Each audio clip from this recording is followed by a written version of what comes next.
welcome back my channel Believe in Therapy. I am Neha and in this video I will explain all about for rheumatoid arthritis. So rheumatoid arthritis basically होता क्या है वो समझ लेते हैं हम. rheumatoid arthritis एक type का ऑटो इम्यून डिसऑर्डर होता है. ये क्रोनिक इन्फ्लेमेटरी डिजीज होती है. इसमें ये मेनली हमारी जो साइनोवियल जॉइंट होता है उसे अफेक्ट करता है. तो फर्स्ट पॉइंट हमारा जो है rheumatoid arthritis is a chronic systemic inflammatory disease primarily affecting in synovial joint. तो नेक्स्ट हम देखते हैं इसकी ईटियोपैथोजेनेसिस क्या होती है. जो ईटियोपैथोजेनेसिस होती है, ईटियोलॉजी होती है, इसकी वो अननोन होती है, मालूम नहीं होती, पर तो इससे कुछ फैक्टर्स होते हैं. जैसे जेनेटिक फैक्टर हो गए, एजेंट हो गए. जेनेटिकली किसी पर्सन को हो सकती है रिमोटोइड आर्थराइटिस, या उसके कुछ जैसे कि एजेंट हो गए, कुछ बैक्टीरिया हो गए, कुछ वायरस हो गए. जैसे कि हमारा हो गया सजेस माइकोप्लाज्मा हो गया, क्लॉस्ट्रीडियम हो गया and some virus is EB virus. तो ये क्या करते हैं, जो हमारा रिमोटोइड आर्थराइटिस होता है तो उसके एक्सपोज हो जाता है इन इन्फेक्शन एजेंट के. वो एक्सपोज होने पर जो हमारी ऑटो इम्यूनिटी को लीड करता है एंड जो इम्यून कॉम्प्लेक्स फॉर्मेशन होता है सीरम में एंटीबॉडीज़ आईजीएम के साथ, तो वो क्या होता है, एक्सपोज होता है, क्योंकि हमने ऐसे बताया ऑटो इम्यून डिजीज़ होती है. And next is immune complex are deposit in synovial membrane and initiate self-reporting chronic inflammation of the synovial membrane. तो ये क्या होता है, जो ऑटो इम्यून सिस्टम होता है, हमारा इम्यून कॉम्प्लेक्स होता है, ये इनिशिएट करता है, ये जो इन्फॉर्मेशन को जनरेट करता है हमारी साइनोवियल मेम्ब्रेन में, क्योंकि ये डिपॉजिट हो जाता है हमारी साइनोवियल मेम्ब्रेन में. वहाँ डिपॉजिट होने के बाद ये क्या करता है, सेल्फ-रिपोर्टिंग क्रोनिक इन्फ्लामेशन कर देता है हमारी साइनोवियल मेम्ब्रेन में. तो ये हमारी इसकी ईटियोपैथोजेनेसिस होता है कि मतलब बैक्टीरिया है वो कैसे एंटर करता है एंड कैसे स्प्रेड करता है. सो ये इसकी इटियोलॉजी हो गई. नेक्स्ट हम देखते हैं पैथोलॉजी रिमोटोइड आर्थराइटिस की. जो बैक्टीरिया है कैसे इसकी पैथोलॉजी हुई है और कैसे इसने हमारे जॉइंट को अफेक्ट किया है. इनिशियली हमें क्या देखने को मिलता है कि जैसे कोई भी कॉल्स है, जो भी एजेंट है हमारा, जैसे कि माइकोप्लाज्मा हो गया, क्लॉस्ट्रीडियम हो गया, ईबी वायरस हो गया, इनिशियली जैसे ही ये कांटेक्ट में आते हैं तो ये साइनोवियल मेम्ब्रेन जो हमारी होती है वो बिकम अडीमेटस हो जाती है, मीन्स अडीमा फॉर्म हो जाता है. अडीमा फॉर्म इसलिए हो जाता है क्योंकि वहाँ पे जो फाइब्रिन होता है वो एक्सुडेट कर जाता है, फिल्ड हो जाता है. सेलुलर हो गया, फाइब्रिन हो गए, तो ये फिल्ड होके एक्सुडेट कर जाते हैं, इनफिल्ट्रेट होते हैं.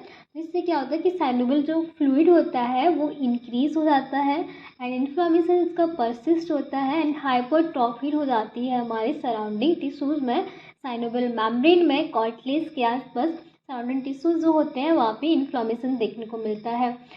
जैसे कि हम डायग्राम में आपको दिखाते हैं. ये क्या है, ये हमारा नॉर्मल जॉइंट हो गया, नी जॉइंट हो गया, बॉल एंड सॉकेट जॉइंट है. तो इसमें क्या है,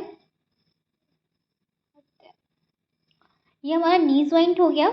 इसमें क्या है, ये हमारा फीमोरल एंड हो गया, ये हमारा टिबियल एंड हो गया. तो इसमें ये हमारी कार्टिलेज हो गया एंड ये हमारा साइनोवियल फ्लूइड फिल है, ये हमारी आर्टिकुलर सरफेस हो गई एंड ये हमारा साइनोवियल मेम्ब्रेन हो गई, कैप्सूल हो गया, मेम्ब्रेन हो गई, कैप्सूल हो गया. तो ये हमारा नॉर्मल स्ट्रक्चर है बोन का. जब हमारी पैथोलॉजी होती है तो हमें क्या देखने को मिलता है, जैसे कि हमने डिफरेंस किया, ये हमारा नॉर्मल है, ये हमारा पैथोलॉजिकल है. तो पैथोलॉजी हुई, जैसे कोई बैक्टीरिया वाइस एजेंट आया तो उसने क्या किया, हमारी जो साइनोवियल मेम्ब्रेन है, साइनोबियम, तो उससे क्या किया, फ्लूइड है उसमें अडीमा फिल हो गया, मीन्स पस फॉर्मेशन हो गया, एक्सुडेट सेलुलर इन्फिल्ट्रेट हो गया, अडीमा देखने को मिलता है. उसके बाद क्या, साइनोवियल फ्लूइड होता है वो इंक्रीज हो जाता है इसके अंदर एंड दिस साइनोबियम जो get hypertrophy and surrounding the periphery of articular cartilage to form a penis.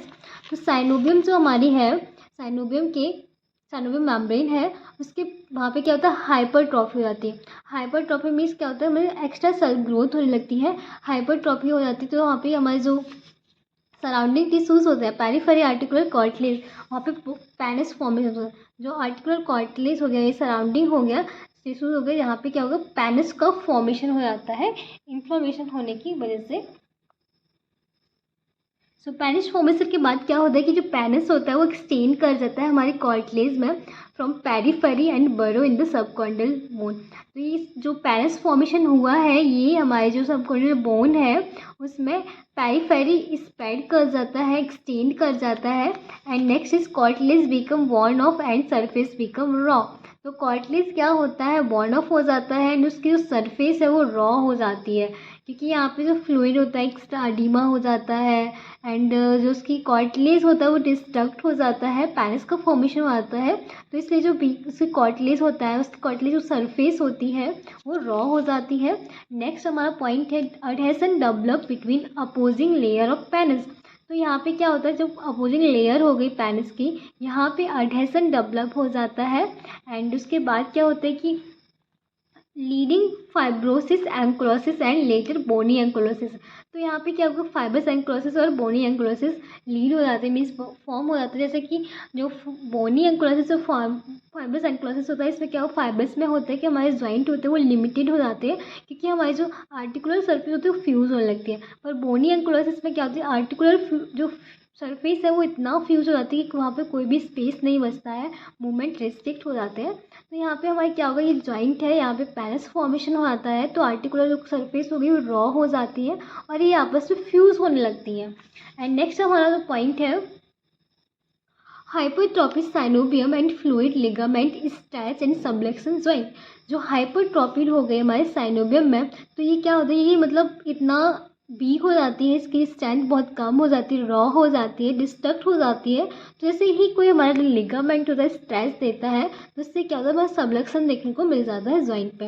And next is osteoporosis develop in bones adjacent to the disease part.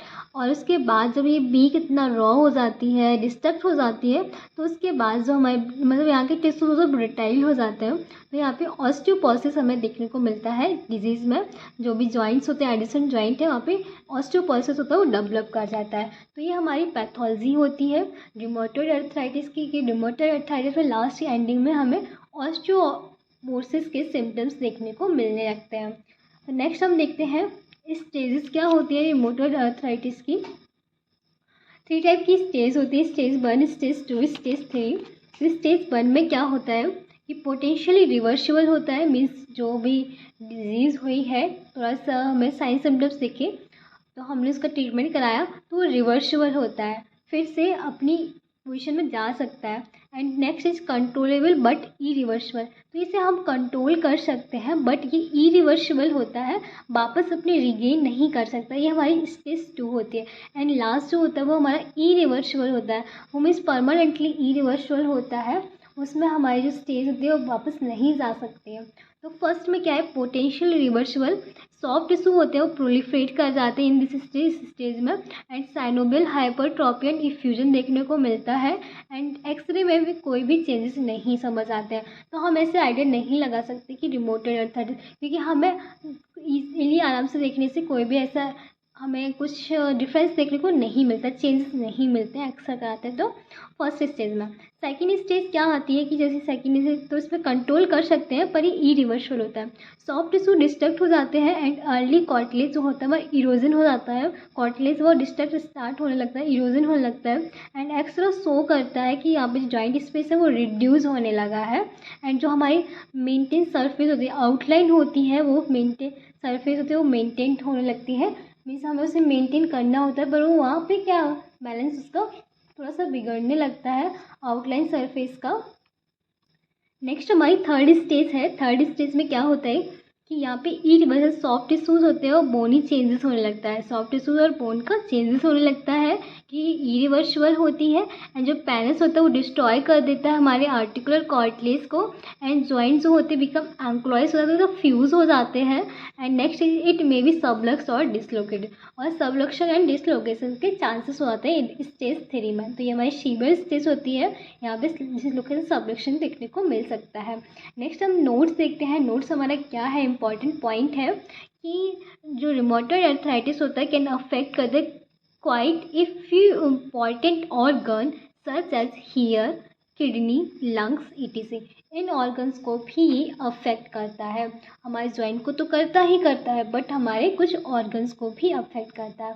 तो हम उसके बाद जहाँ हमने पैथोलॉजी देख ली, हमने स्टेजेस देख ली रिमोटॉइड अर्थराइटिस की, उसके बाद जो हम डायग्नोज करते हैं पेशेंट के क्लिनिकल फीचर्स पे डिपेंड करता है। क्लिनिकल फीचर जैसे कि उसके जो साइन सिम्टम्स होते हैं, पेशेंट की जो कंप्लेन होती है उसके अकॉर्डिंग हम उसे डायग्नोज करते हैं। सो फर्स्ट पॉइंट है it occur between age 20 to 50 years.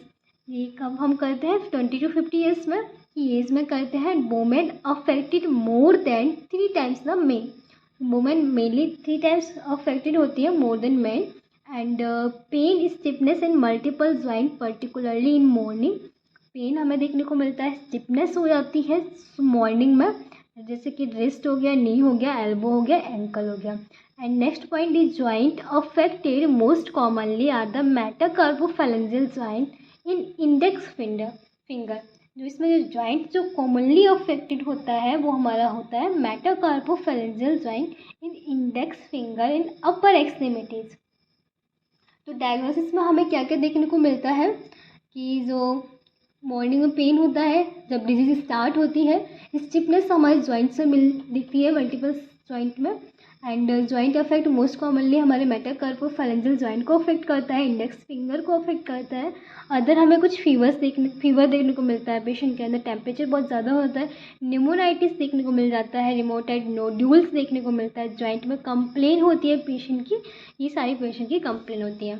So joint जो मेनली अफेक्ट करता है रिमोटाइड आर्थराइटिस में, कॉमन होता है, अनकॉमन, लेस कॉमन, अनकॉमन, कौन कौन से जॉइंट को ये अफेक्ट करता है। जैसे कि जो कॉमन जॉइंट हो गए, जैसे हमारा मेटाकार्पोफैलेंजियल जॉइंट हो गया हैंड में, एंड ये हमारा हो गया प्रॉक्सिमल इंटरफैलेंजियल जॉइंट फिंगर का, एंड रिस्ट हो गया, एल्बो हो गया, नी हो गया, एंकल हो गया। तो ये कॉमनली जॉइंट होते हैं जहाँ पे रिमोटॉइड आर्थराइटिस मेनली अफेक्ट करता है। एंड लेस कॉमन में आता है जैसे कि हिप जॉइंट हो गया, टीएमजे जॉइंट हो गया, temporomandibular joint. Next is uncommon joint है जैसे कि एटलंटो एक्सियल जॉइंट हो गया, फेसिस जॉइंट हो गया, सर्वाइकल स्पाइन का। तो ये हमारे अफेक्ट करता है, जॉइंट अफेक्ट कहाँ पे। नेक्स्ट उसके बाद हम देखते हैं, एग्जामिन करते हैं डायग्नोस पता होने के बाद। तो एग्जामिन हम कैसे करेंगे, एग्जामिन करने के लिए सबसे पहले हम क्या करेंगे, पेशेंट का एक्सरे कराते हैं, सॉरी इन्वेस्टिगेशन में करते हैं। एग्जामिन में हम करेंगे, एग्जामिन करेंगे कि वहाँ पे हमें सैलोइंग टिश्यूज़ मिले, सैलोइंग बॉगी जॉइंट मिलेगा, अडीमा फॉर्मेशन देखने को मिलता है, जो हम आर्टिकुलर सरफेस होते हैं वो फ्यूज होने लगती है, फ्यूजन हो जाता है। एंड साइनोवियल में हाइपरट्रॉफी देखने को मिलती है, मसल्स स्पाजम देखने को मिलता है, हमारा जो रेंज ऑफ मोशन जॉइंट का होता है वो डिक्रीज हो जाता है, लिमिटेड हो जाता है, फीवर देखने को मिलता है, रैसेस देखने को मिलते हैं। तो ये सारे हमारे एग्जामिनेशन होता है, एग्जामिन करते हैं हम पेशेंट को। तो इसके बाद हम इन्वेस्टिगेशन करेंगे रिमोटॉइड आर्थराइटिस की। सो इन्वेस्टिगेशन में हम जो करते हैं वो रेडियोलॉजिकल एग्जामिनेशन होता है, जिसमें हम दोनों हाथों का जो अफेक्टेड है हैंड है, जॉइंट है, उनका हम एक्सरे करते हैं। तो हमें एक्सरे में क्या क्या देखने को मिलता है, सबसे पहले हमें जो एक्सरे में देखने को मिलता है कि जॉइंट स्पेस हो गया वो रिड्यूस हो गया, हमारी जो आर्टिकुलर मार्जिन हो गई वो इरोजन हो गई, सब कॉन्टियल सिस्ट देखने को मिलते हैं, हमारे जो डिफॉर्मिटी देखने को मिलती है हैंड में एंड फिंगर में, और हमारे सॉफ्ट टिश्यूज़ होते हैं उनकी शैडो देखने को मिलती है जॉइंट में, क्योंकि ये फ्यूजन हो जाता है, हाइपरट्रॉफी हो जाती है, फ्लूइड होता है, तो हमें सॉफ्ट टिश्यूज़ में शैडो देखने को मिलती है। तो ये डिफॉर्मिटी हैंड और फिंगर में क्या क्या डिफॉर्मिटी होगी, जैसे कि अल्नार डेविएशन हो गया, यहाँ पे आपको देखने को मिलता है कि अल्नार नर्व हो गया, कंप्रेस होने की वजह से अल्नार डेविएशन देखने को मिलता है। नेक्स्ट इज बॉटनरी डिफॉर्मिटी देखने को मिलती है, एंड नेक्स्ट इज हॉलेक्स बेलगस देखने को मिलता है। और भी है जैसे कि स्वान नेक डिफॉर्मिटी मिलती है, इसकी हमारी फिंगर होती है वो इस टाइप से आती है, मीन्स स्वान लाइक, जो फिंगर यहाँ से थोड़ा सा टिल्ट हो जाती है, हम मेरे तो हो भी नहीं है, एंड हैमर टो हो जाता है, टो भी इस टाइप से हैमर टो। तो ये सारी डिफॉर्मिटी हो जाती है रिमोटॉइड आर्थराइटिस में। अल्नार डेविएशन हो गया, बॉटनर डिफॉर्मिटी हो गई, स्वान नेक डिफॉर्मिटी हो गई, हैमर टो हो गया, हेलेक्स बेलगस हो गया। एंड नेक्स्ट हम कुछ इन्वेस्टिगेशन ब्लड के थ्रू भी करते हैं।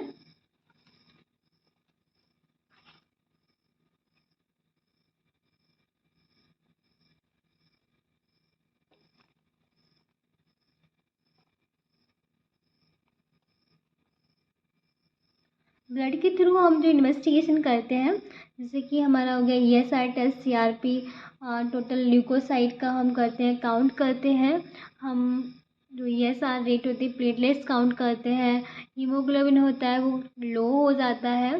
रिमोटेड फैक्टर्स कुछ होते हैं एंटीबॉडी के, वो अगेंस्ट काम करते हैं एफसी फ्रेगमेंट के, जो हमारा इम्यूनोग्लोबिन होता है, मीन्स ये एंटी ऑटो इम्यून डिजीज़ होती है, तो हमारा जो एंटीबॉडीज़ होती हैं वो अगेंस्ट उसके काम करती हैं। जैसे कि जो फैक्टर्स हो गए, इम्यूनोग्लोबिन फैक्टर्स हो गए, immunoglobulin G rheumatoid factor, immunoglobulin M rheumatoid factor, immunoglobulin A rheumatoid factors. तो इम्यूनोग्लोबिन कौन कौन से फैक्टर हो गए, जी हो गया, एम हो गया, ए हो गया।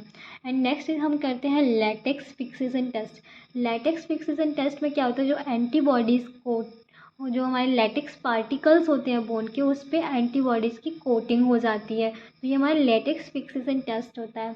नेक्स्ट है हमारा रोज वेलर टेस्ट। रोज वेलर टेस्ट में क्या होता है, ये लाइक जैसे कि सीड रेड ब्लड सेल्स होती हैं, उस टाइप से ये वार्म ब्लड होता है। And next synovial fluid examine करेंगे हम, एंड साइनोवियल बायोप्सी कराएंगे, जिसमें कि हम एक निडल के थ्रू हम उसका कुछ फ्लूइड लेंगे, उसे एग्जामिन करेंगे।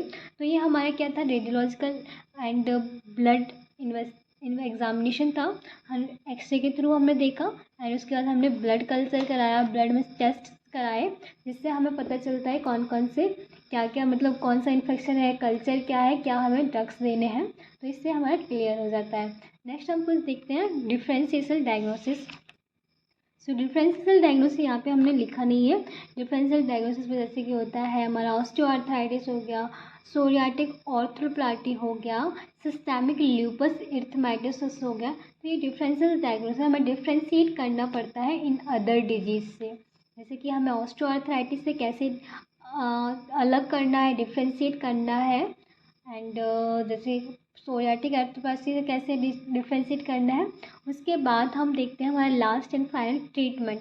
ट्रीटमेंट कैसे देंगे, उसके पहले हमारे पास कुछ प्रिंसिपल्स होते हैं ट्रीटमेंट देने के। हर एक ऑर्थोपेडिस्ट होता है, उसके ट्रीटमेंट देने के प्रिंसिपल्स हैं, वो अपने प्रिंसिपल पे ही काम करता है। जैसे कि उसमें क्या होता है, inductive and remission in all maintenance. Means इसमें क्या होता है कि जो भी डिजीज़ होती है, जो भी एक्टिविटी होती है, उसे हमें कंट्रोल करना होता है ड्रग्स के थ्रू। ड्रग हम देंगे, उसके उसके उससे हम उसकी एक्टिविटी को कंट्रोल करेंगे, और हम मेज़र करेंगे उसके लेवल को, कि इन्फ्लेमेटरी मार्क करेंगे, मेज़रमेंट करते हैं। एंड नेक्स्ट जो हमारा है preservation of joint function and prevent deformities. हमें प्रिजर्वेशन करना होता है जो फंक्शंस हैं जॉइंट के, और उसकी जो डिफॉर्मिटी को प्रिवेंट करने के लिए हम ड्रग देते हैं, और उसकी एक्टिविटीज़ को कंट्रोल करने के लिए हम फिजियोथेरेपी कराते हैं, स्प्लिंटेज का यूज़ करते हैं। नेक्स्ट है रिपेयर जॉइंट डैमेज। जो जॉइंट डैमेज हुआ है उसे रिपेयर करने के लिए हम पेन रिलीफ देंगे, उसके फंक्शन को फैसिलिटेट करेंगे, सर्जिकल इंटरवेंशन भी करते हैं। नेक्स्ट हमारे पास है हमारा मेथड ऑफ ट्रीटमेंट में क्या होता है, दो टाइप से मेथड होते हैं। एक हमारा होता है मेडिकल ट्रीटमेंट, एक होता है हमारा ऑर्थोपेडिक ट्रीटमेंट। तो मेडिकल ट्रीटमेंट में हम क्या करते हैं, इसका जो हमारे ड्रग्स होते हैं, जैसे कि एंटी रिमोटेड ड्रग्स हो गए, हम वो देते हैं। Non steroidal anti inflammatory drugs हो गए, NSAIDs, वो देते हैं पेशेंट को। And disease modifying anti rheumatic drugs हो गए, हम जैसे कि DMRDs, तो हम वो ड्रग देते हैं पेशेंट को। स्टेरॉइड देते हैं, बायोलॉजिकल ड्रग्स देते हैं। तो ये हमारा आता है मेडिसिन ट्रीटमेंट में, उसमें हम ड्रग्स देते हैं, anti rheumatic drugs, anti inflammatory drugs, NSAIDs, DMRDs, steroid. And next हम ऑर्थोपेडिक ट्रीटमेंट में क्या करते हैं, ऑर्थोपेडिक्स में हमारा जो एम होता है कि प्रिवेंट करना है जॉइंट डैमेज को प्रॉपर स्प्लिंटेज के थ्रू, एक्सरसाइज के थ्रू, एंड रिकवरी करनी है, जो उसका जॉइंट जो लॉस फंक्शन हुआ है उसको रिकवरी करनी है by non operative and operative methods. तो prevention of joint damage by proper splintage and recovery the lost function, non operative and operative treatment.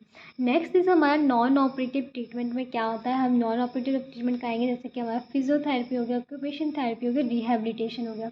तो फिजियोथेरेपी में क्या कराते हैं, हम स्प्लिंटेज का यूज़ करते हैं, जिससे कि पोजीशन जो है प्रॉपर बनी रहे एक्यूट फेज में।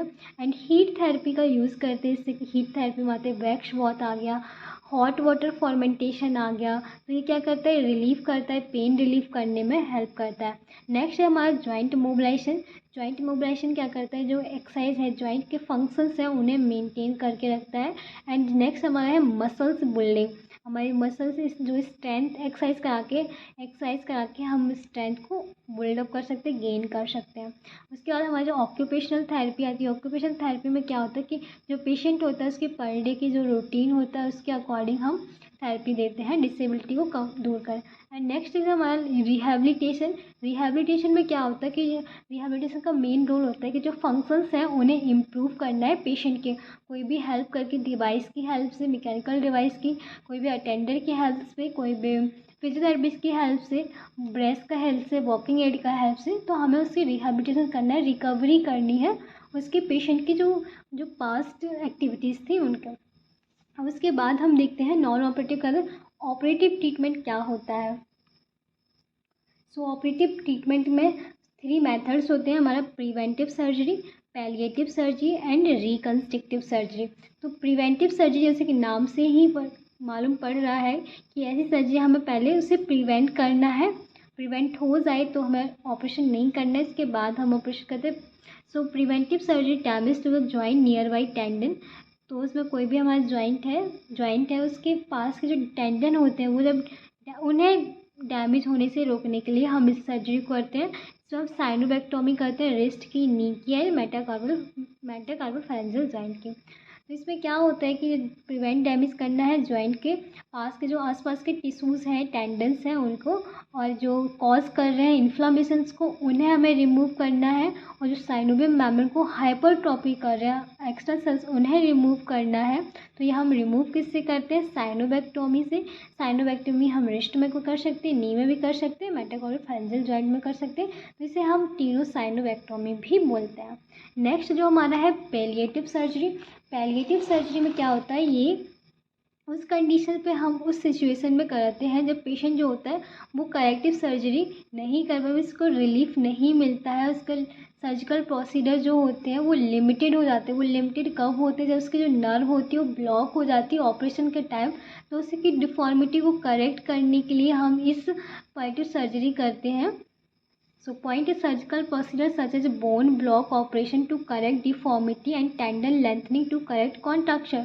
इसमें क्या करते हैं कि जो पेशेंट होता है वो ऐसी सिचुएशन में हम ये ट्रीटमेंट करते हैं, ये सर्जरी करते हैं जब उसको रिलीफ देने के लिए उसकी लिमिटेड मोशन जो मूवमेंट है वो लिमिटेड हो जाते हैं, और नर्व होती है वो ब्लॉक हो जाती हैं, और जो टेंडन की लेंथनिंग होती है उसे करेक्ट करने के लिए, कॉन्ट्रैक्चर को ख़त्म करने के लिए हम इस सर्जरी का यूज़ करते हैं। नेक्स्ट जो हमारे पास सर्जरी है वो रिकंस्ट्रक्टिव सर्जरी है।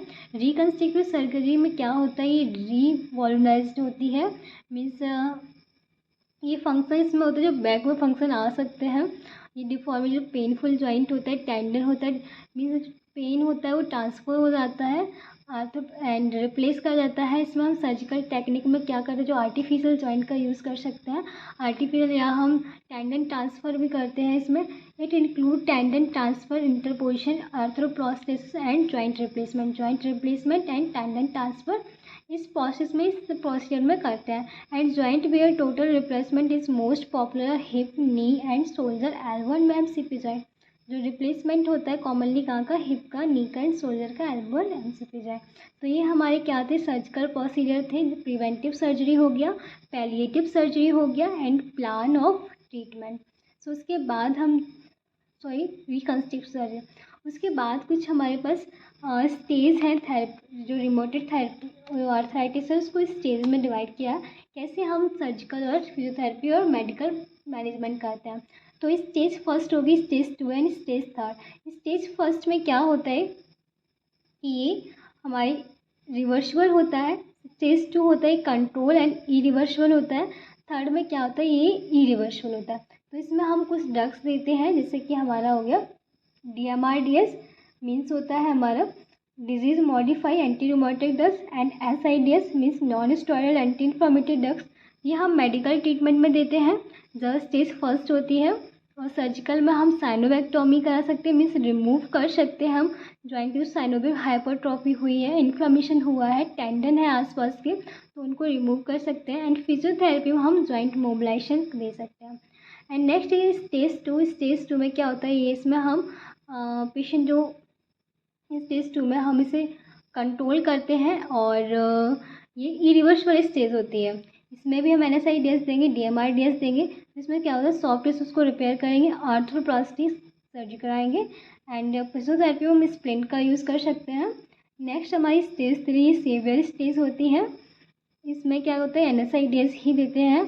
आर्थ्रोप्लास्टी करानी होती है, joint replacement means, and arthrolysis means joint को फ्यूजन कराना होता है। एंड फिजियोथेरेपी में क्या देंगे, place splint and walking aid. So ये हमारी स्टेज है और उसका ट्रीटमेंट है, मेडिकल ट्रीटमेंट होगा, सर्जिकल ट्रीटमेंट होगा, फिजियोथेरेपी ट्रीटमेंट होगा। आई होप ये वीडियो आपके लिए हेल्पफुल रहा होगा। ये नोट्स बहुत ही यूज़फुल है and exam based. So video अच्छा लगा हो तो please like and subscribe. Thank you so much and keep supporting me.